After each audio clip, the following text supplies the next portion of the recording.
পণ্য ডেলিভারি দিতে ড্রোন আনছে অ্যামাজন। নতুন এই পরিষেবা চালু করতে যাচ্ছেন প্রতিষ্ঠানটি। শপিং জায়ান্ট অ্যামাজন কয়েক বছর ধরেই গ্রাহকদের ড্রোনের মাধ্যমে পণ্য সরবরাহের প্রতিশ্রুতি দিচ্ছিল, এবার সেই অপেক্ষায় পালা ফুরাতে যাচ্ছে। ড্রোনের সাহায্যে পণ্য ডেলিভারির প্রক্রিয়া শুরুর উদ্দেশ্যে অ্যামাজনের শতাধিক সদস্য নিয়ে একটি দল তৈরি করেছে।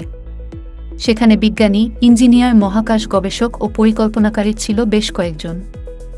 এদের সমবেত প্রচেষ্টাতেই চলতি বছরে লকফোর্ডের বাসিন্দারা অ্যামাজনের এই পরিষেবার মাধ্যমে ঘরে বসে অর্ডার করা পণ্য হাতে পাবেন। ড্রোনের মাধ্যমে পণ্য ডেলিভারির জন্য অ্যামাজনের দরকার FAA অর্থাৎ ফেডারেল এভিয়েশন অ্যাডমিনিস্ট্রেশনের অনুমোদন। আকাশপথে ড্রোন পরিচালনার জন্য এই অনুমোদনটি একান্ত জরুরি। এই ড্রোনের মাধ্যমে প্রোডাক্ট পেতে হলে তাদের অ্যামাজন সাইট থেকে প্রাইম এয়ার নির্বাচিত পণ্য অর্ডার করতে হবে। এর ফলে তারা অর্ডার ডেলিভারির নির্দিষ্ট তারিখ এবং অর্ডার স্ট্যাটাস ট্র্যাক করার বিকল্প পেয়ে যাবেন। এরপর নির্দিষ্ট দিনে ডেলিভারি লোকেশনে অ্যামাজনের ড্রোন পৌঁছে যাবে এবং উপযুক্ত সুরক্ষার সঙ্গে ক্রেতার হাতে প্রোডাক্ট পৌঁছে দেবে।